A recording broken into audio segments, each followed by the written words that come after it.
Hello all, welcome to part 11 of the Assembly Language Primer for Hackers video series. In this video, we will look at how to go about passing arguments via the stack to a function. So we've taken a very simple sample program which defines a main function and another function called the addme function. The addme function takes two inputs, int a and int b, and then computes their sum and returns it. Right? The point to note is that in addme we also have a local variable c. Now the main function simply calls addme with the values 10 and 20 and goes ahead and prints the result with a separate routine. Now we've not defined the print function here just to keep it simple. So let's look at how the program would go about executing. So first, when main is called, what happens is the addme function gets called. Now even before the addme function starts executing, the values 10 and 20 need to be passed to that function. Now this is done via the stack. What happens is that in the main function, 10 and 20 are first pushed into the stack. Now once 10 and 20 are onto the stack, the value of ESP, which generally points to the top of the stack, is updated. At this point, before function addme is called, one needs to understand that there needs to be a way after addme has done its job and exits, how to go ahead and start with the next instruction, which is print. Now in order to do this, the instruction print's memory location is actually stored onto the stack, and this is what is called the return value or the ret. So at this point, what we have on the stack is the local variables, the return address after executing the function addme where the program needs to execute next, and at this point one can go ahead and enter the addme function. Now there is something very interesting here, is that once inside the addme function, local variables such as c needs to be defined, int c needs to be defined, and there are many other tasks which need to be done, right? So right now the ESP is pointing to the top of the stack, which is where the return address is. Now ESP itself may be used inside this function in various ways, and thus it might not be possible to preserve this value of ESP when you get back to main. Now this is undesirable because many of main's own local variables etc. would be on the stack and need to be referenced with ESP. Now to get around this, what we do is first of all go ahead and use the EBP register in order to save the state of ESP. So to do that, one needs to understand that the EBP register itself might have been locally used in the main function for various things, and thus even its state needs to be saved. So the first thing one does once we enter the addme function is to go ahead and save the old value of the EBP register. Once this is done, ESP is updated to this point pointing to the top of the stack. Now we go ahead and copy the value of current ESP into the EBP register. Once this is done, the EBP register always points to the top of the stack as far as the local function addme is concerned. From there on, let's say if you want to reserve some space for the local variable integer c, we go ahead, create that space and update ESP accordingly. And then depending on what other things we do with the stack, ESP's value could change. So just to kind of go ahead and summarize, the arguments which are passed to a function are stored on the stack, then the return address is stored, then the old value of EBP is stored, and then EBP actually points to the top of the stack at this point when we enter the new function. And then from here onwards, all the local variables for the function will be stored and ESP will be changed accordingly. So now let's look at how once you're inside the function, it is possible to go ahead and retrieve all these arguments to addme using the EBP register. So very simply, if you notice, EBP currently points at the juncture where the old EBP was actually saved. So if you remember, the indirect addressing mode in registers we can actually use the EBP register to reference any one of these arguments which were passed, the return value, etc., and even the local variables in the addme function. So how do we do it? Well, if you remember in indirect addressing mode, when %EBP is actually inside parenthesis, then what this actually means is the memory location where the EBP register is actually pointing to, right? Take that value. So if you note, this is nothing but the value of EBP hold, 4 outside, and then %EBP is nothing but going to be the value, the return address which is stored on the stack. Similarly, 8 EBP is nothing but the first argument which is going to be stored on the stack, and then 12 EBP is the second argument, right? So now let's go and look at a live example of how we can use this scheme in order to create a very simple function where we use the stack to go ahead and pass arguments. So I've written a very simple program, function 3.s. In the data section, I've mentioned a string hello world, and then in the text section, I've defined a print function. So if you notice, in the print function, we've done nothing but use the write syscall. Now this is exactly what write is. We go ahead, do everything. But before we get into this, let's look at the first two instructions. So if you go back to the slides, the first thing we do is actually go ahead once we are inside the function. So actually even before that, let's actually scroll down and look at what we are doing here. So if you remember, the write syscall, it requires two important parameters. One is the string length, and another is the pointer to the string itself. So we need to push both of these onto the stack, right? And this is the instruction where we are pushing the string length, and this is the instruction where we are pushing the pointer to the hello world string onto the stack, right? So after this, we go ahead and call the print function, and in the end we go ahead adjust the stack because we pushed in these two 4-byte values, which means 8 bytes. So we go ahead add 8 to the value of ESP to restore ESP to the same state before these two pushes. Now the reason we add 8 instead of subtracting is that the stack grows down in memory, right? So basically after these two pushes, what we have is these two arguments onto the stack. Now when the call instruction is actually executed, the return address of the next instruction, which is the addl 8 into ESP, is stored onto the stack. This is where the return instruction is.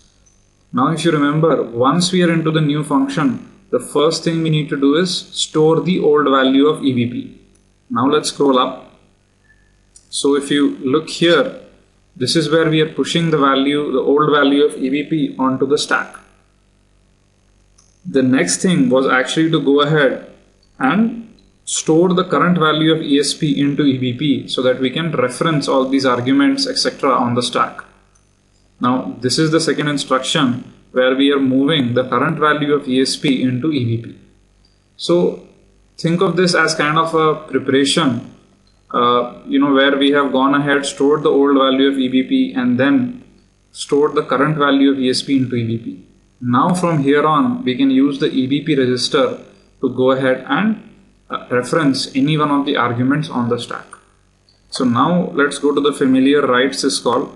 We store 4 into EAX. 4 is nothing but the syscall number for write.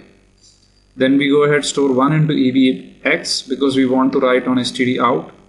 Now comes the interesting part. Move L8 inside parenthesis EBP into ECX. Now what does this mean? This means whatever is stored inside EBP, look at that as an address, add 8 to it, and then whatever that address points to, take 4 bytes and store it into ECX, right? So what does EBP actually point to? EBP points currently to the old value of EBP which we just stored onto the stack. So what does EBP plus 8 actually point to? Well, that would actually point to the first argument which is there on the stack, right? Similarly, 12 EBP would actually point to the second argument. Now in both these cases, if you remember, the first argument which we can retrieve is actually going to be the pointer to the hello world string. The second argument is actually going to be the string length. And then we go ahead and issue the interrupt, so that the syscall can execute and printing happens. Finally, once we are done, we go ahead, take the current value of EBP, which was what the previous ESP was when we entered the function, and restore it back into the current ESP register. What does this help in? This helps in go ahead and freeing all the local variables which might have been allocated using the ESP register. Then we go ahead and restore the old value of EBP by popping that from the stack. Right? And then finally we go ahead and execute the ret instruction, which goes and pops back the return value into the EIP register, so that we can now execute the next instruction, which is addl. Now let's go ahead, assemble this program and see exactly how it runs.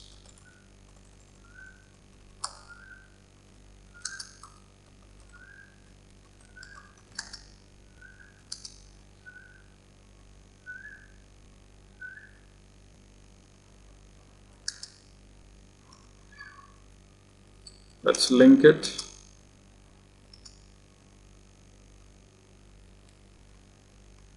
Then let's execute it. So if you notice, the hello world string is printed to std out. Now let's load this into GDB and actually look at exactly what is happening.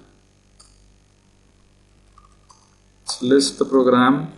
Let's go ahead and add a breakpoint right here. So run the program. So we've hit the breakpoint now. So the first thing we need to do is look at exactly what is ESP pointing to right now. Right, so this is the address where ESP is pointing to currently. Now let's look at exactly what is there in this memory location.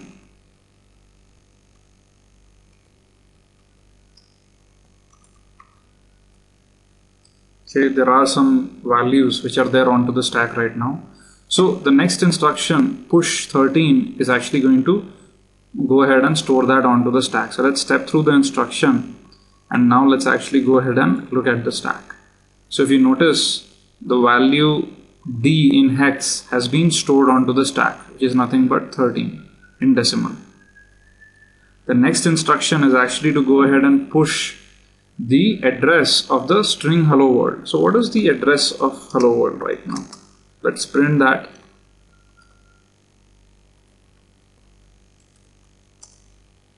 And now let's step through the instruction and print the stack again. So if you notice, the hello world string is at this address, and this is exactly what has been pushed onto the stack. Now the next instruction is actually to call the print function, right? So if you remember, as soon as we execute this instruction, what is going to happen is that the next address where execution should start after this print function returns should be stored onto the stack. Once again, this is the return value. So we've seen these two arguments currently stored on the stack, the string length as well as the memory address of the string. Now we are going to call the function, and once the call is executed, the return address should also be stored on the stack. So let's predict the return address. Let's go ahead and disassemble the start routine, and if you notice, this should be the next address, right, after the print function returns. So let's step now through the code. Now we actually come to the print function, but let's look at exactly what is there on the stack now. So if you notice, now the stack contains the return address of the next instruction, which is the add 8 to ESP. So what is there on the stack? On the top is the return address, then we have the memory location for the hello world string, and then we have the string length for the hello world string, right? Once again, back to the slides, return address, first argument, second argument. So now what we're going to do is push the current value of EVP onto the stack. So the current value of EBP is actually 0. Anyway, let's step through the instruction. Let's look at the stack again. Now if you notice, the value 0, which is of the current EBP register, is actually onto the stack. Then we move the current value of ESP into EBP. The current value of ESP is this. Let's step through, and then now let's look at exactly what is there in EBP, and it is the top of the stack. So from this point on, you're going to execute various parts of the write function, write syscall. So let's step through these instructions.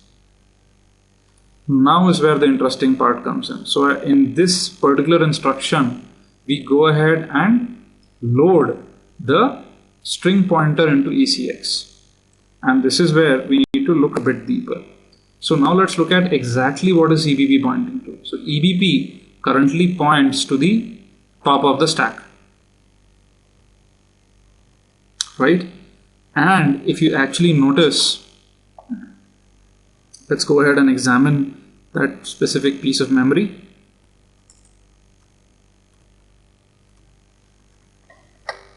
So first, the old value of EBP is what is on the stack. Then we have the return address, and then we have the pointer to the hello world string, and then finally the string length, right? So EBP is pointing here in the beginning, which means 4 bytes first would actually go ahead and cover the old value of EBP. The next 4 bytes would actually go ahead and cover the value of the return address. And then the 8th byte onwards till the 12th byte is actually going to go ahead and cover the exact string pointer. And this is what move L8 and then inside parenthesis EBP is going to do. It is going to go ahead, take this value and store it into ECX. If you're confused about this notation, go back and look at the video moving data where we talk about indirect addressing mode using registers. So let's step through this instruction. Now if we actually examine the value of the ECX register, we will notice that this now points to the string hello world, and we can go ahead and verify this.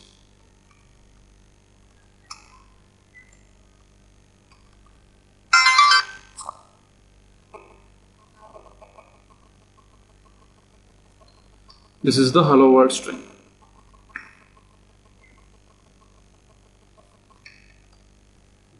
The next instruction is actually going to copy the string length into the EDX register. So if you notice, this is what the string length actually is. Step through the instruction.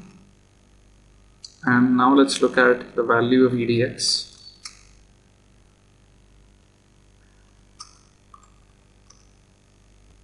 Which is 13. If you remember, this was the string length.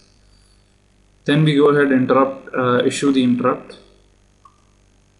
This actually prints the value of hello world onto std out. Then we go ahead, restore the current value of we restore the value of ESP to the old value, which is pointed to by EBP. Then we go ahead and pop the value of EBP from the register. So because of this pop, now if you go ahead and look at the top of the stack, what you should find is the return address, and then you should go ahead and find the 2 arguments, right? So now let's step through, and if you notice, the return address will also be popped automatically. Now if you look at the top of the stack, the return address has been popped off, and what we have here is now the 2 arguments, right? And then this is the next instruction, which is going to be adding 8 to the value of ESP. Now if you look at the top of the stack, you will notice that it is exactly back to the 0, 1 which it was pointing to at the beginning of the program. So, well, that's all for this video. What I wanted to demonstrate in detail is how arguments are pushed on the stack, how the return value is pushed. EBP is actually used as a reference pointer in order to figure out arguments on the stack as well as local variables, etc. And then how all this weaves in together to be able to help the program get that memory where it can go ahead, store variables, store arguments and everything. I would encourage you to download this example and try this out. This is a slightly advanced example, because of which probably you need to work with this a bit more to understand it fully. Well, that's all for this video. Would really appreciate if you can leave behind a couple of comments and whatever you've liked or disliked about these videos. I'd be happy to work on it. That's all. Thank you very much.